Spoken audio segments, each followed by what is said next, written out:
요한복음 4장 1절부터 14절 말씀 저부터 교독하겠습니다. 예수께서 제자를 삼고 세례를 베푸시는 것이 요한보다 많다 하는 말을 바리새인들이 들은 줄을 주께서 아신지라. 예수께서 친히 세례를 베푸신 것이 아니요 제자들이 베푼 것이라. 유대를 떠나사 다시 갈릴리로 가실새 사마리아를 통과하여야 하겠는지라. 사마리아에 있는 수가라 하는 동네에 이르시니 야곱이 그 아들 요셉에게 준 땅이 가깝고 거기 또 야곱의 우물이 있더라. 예수께서 길 가시다가 피곤하여 우물 곁에 그대로 앉으시니 때가 6시쯤 되었더라. 사마리아 여자 한 사람이 물을 기르러 왔음에 예수께서 물을 좀 달라 하시니 이는 제자들이 먹을 것을 사러 그 동네에 들어갔음이러라.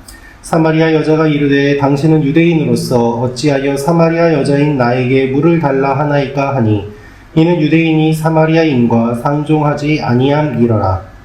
예수께서 대답하여 이르시되 내가 만일 하나님의 선물과 또 내게 물 좀 달라 하는 이가 누구인 줄 알았더라면 내가 그에게 구하였을 것이요 그가 생수를 내게 주었으리라.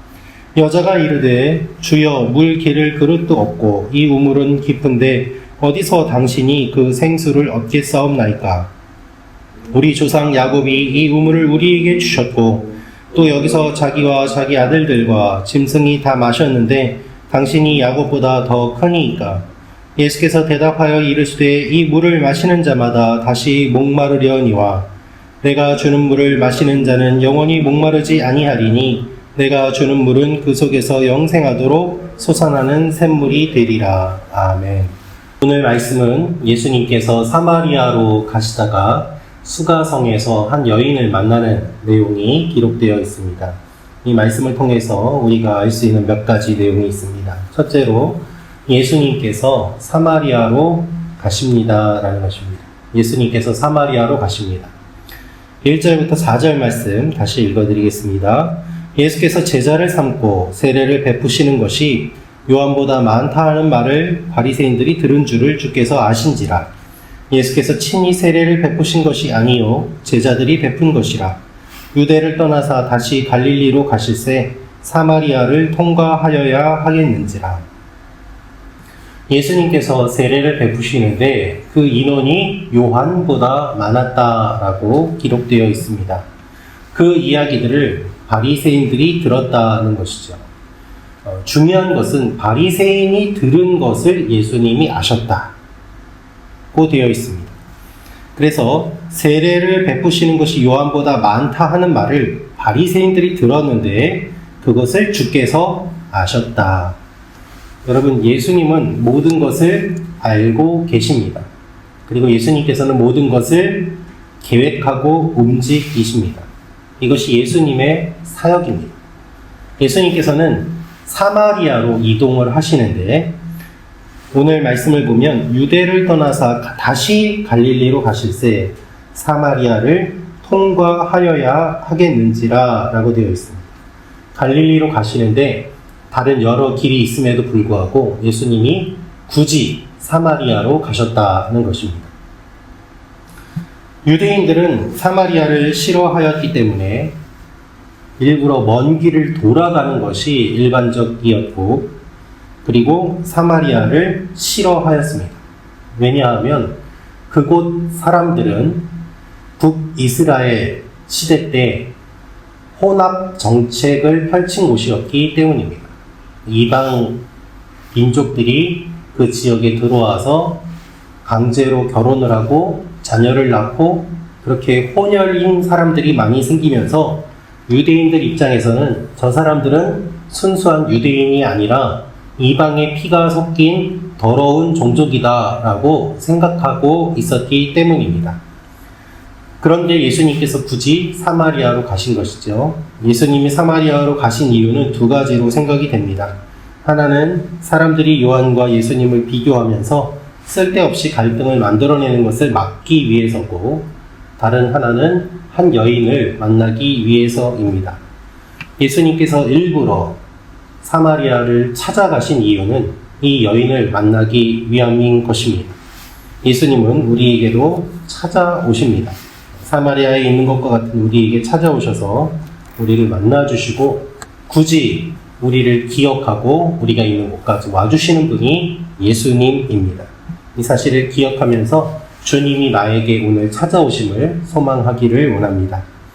두 번째로 알 수 있는 내용이 있습니다. 그것은 예수님이 여인에게 말을 거십니다는 겁니다.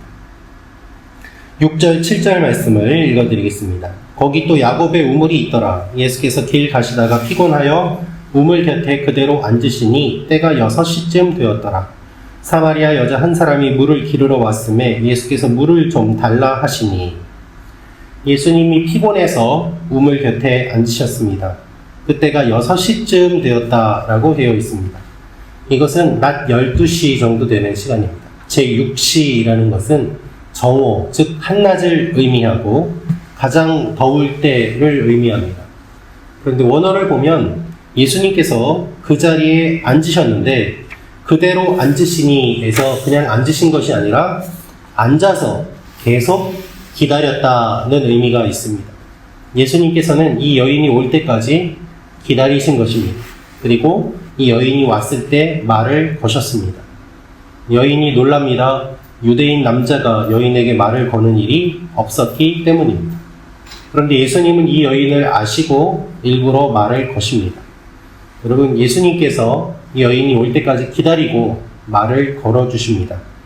예수님은 아무에게도 관심이 없는 이 여인을 만나러 사마리아까지 오셨고 이 여인이 나타날 때까지 기다리셨습니다. 이분이 우리 주님이십니다. 주님은 우리를 기다리십니다.